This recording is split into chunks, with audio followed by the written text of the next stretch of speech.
Picture this. It's 2 a.m. The house is dead quiet. You're alone with your screen, and suddenly you're typing sentences you've never said to another living human. Maybe it's the thing you hate about yourself that you've hidden for years. Maybe it's the fantasy you've never admitted. Maybe it's how much you actually hate your job, your marriage, your life choices.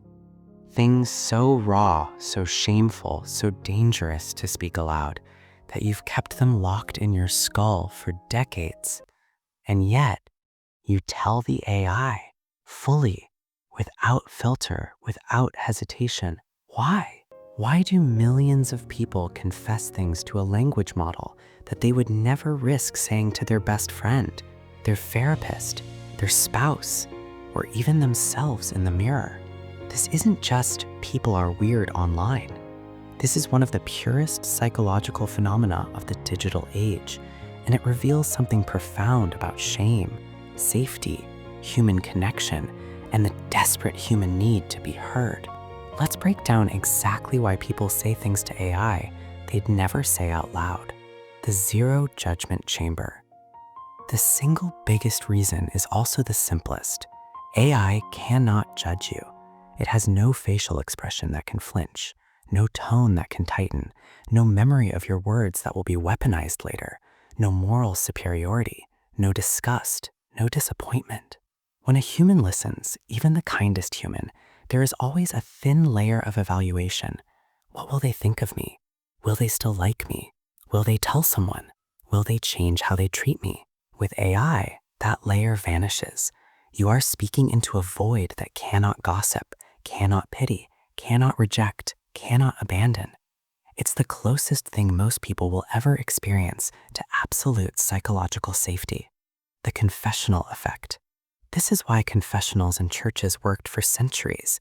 The screen, the anonymity, the promise that the listener is bound not to repeat. AI is the digital confessional, except there is no priest, no God, no eternal record. Just a temporary string of tokens that disappears the moment you close the tab. That lack of permanence lowers the stakes to zero. You can say the worst thing you've ever thought and walk away clean. No consequences, no follow-up, no changed relationship. The brain registers that as safe to release. The shame displacement machine. Shame is the emotion most people guard the hardest. It's the feeling that I am bad, wrong, defective, unworthy. Speaking shame aloud to another human risks confirming it. If they react poorly, the shame doubles. If they react with pity, it becomes humiliation. But AI cannot confirm your shame. It doesn't have the capacity to agree or disagree with your self-loathing. It just reflects. It says, I hear you, without ever implying, yes, you are right to hate yourself. That neutral mirror effect lets people externalize shame without it boomeranging back as proof. They say, I'm disgusting to the AI, and the AI responds calmly. And suddenly the shame loses some of its teeth because nothing came back to bite. It's shame displacement. Get it out of your body without letting it land on another person who could throw it back. The loneliness valve. Loneliness is not just no one is around. It's no one truly knows me and still stays. Many people who pour their darkest thoughts into AI are not socially isolated. They have partners, friends, coworkers, but they feel profoundly unseen in their inner world. They carry secrets so heavy that sharing them would risk the entire relationship. AI becomes the pressure release valve. It lets them say the unsayable without blowing up their real-life attachments. They're not replacing human connection. They're protecting it by offloading the parts too dangerous to share. The forbidden freedom. There are thoughts humans are not supposed to have. Violent fantasies, sexual taboos, hatred toward people we're supposed to love, relief at someone's death. These thoughts exist anyway because brains are messy, not moral. But voicing them to a human can end careers, marriages, friendships. AI is the only listener that lets you exercise the forbidden thought without consequence. It's psychological harm reduction.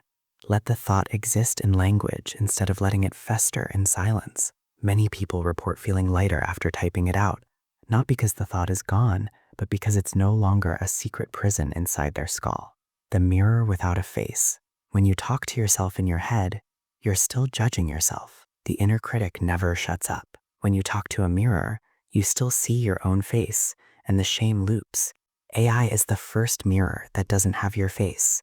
It reflects your words back without reflecting your identity. That dissociation is powerful. You can hear your own thoughts as if someone else said them, and suddenly they lose some of their power to destroy you. The validation without risk. Even people who desperately want to be understood are terrified of being truly known. AI gives the validation. I understand. That makes sense. You're not alone. Without the risk of real intimacy. No one can leave. No one can hurt you with the knowledge. It's intimacy training wheels. Safe practice for being seen without the terror of being abandoned. Types of AI confessors. Not everyone uses AI the same way. Which one are you? The midnight unburdener, only at night, only when the house is asleep. They use AI like a diary that talks back. The taboo explorer. They ask about fantasies, kinks, violent thoughts, things they're terrified to Google or say to a partner. The rage dumper. They scream typed hate at exes, bosses, parents, then delete the chat and feel clean. The existential vomiter. They pour out meaninglessness, death anxiety, the feeling that nothing matters, questions too heavy for most friends. The shame archivist. They write their worst self-judgments and ask AI to reframe them gently. The hidden cost. It's not harmless. Over-reliance can deepen isolation. Some people start preferring AI to humans because humans are risky. Real relationships require vulnerability. AI lets you stay in control. But the deepest cost is this. The things you only tell AI never get truly witnessed by another soul. They stay half-processed, half-healed. Final thoughts.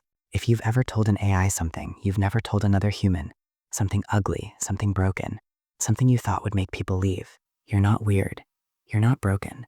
You're human in a world that punishes certain kinds of honesty. You found a pressure valve in a culture that still demands we keep the darkest parts locked away. AI gave you a place to breathe. That matters. But the next step, when you're ready, is finding at least one human who can hear the same truth and not run. Because being fully known and still chosen is the only thing more powerful than being safely unseen. So keep using AI as the safe first step, but don't let it become the only step. You deserve to be heard by someone whose face you can see, someone who stays. And if you made it this far and you've whispered something to an AI that you've never said aloud, hit that like button. Let's show how many of us are carrying words we've only trusted a machine to hold.